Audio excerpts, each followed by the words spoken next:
All right, what is this? Uh-oh.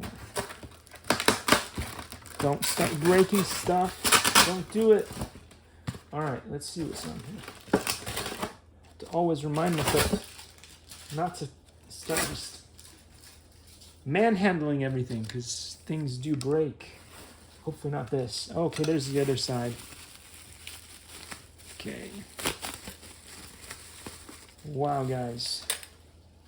I actually did not think there was going to be this many parts to this fun stuff. All right, that's another thing here.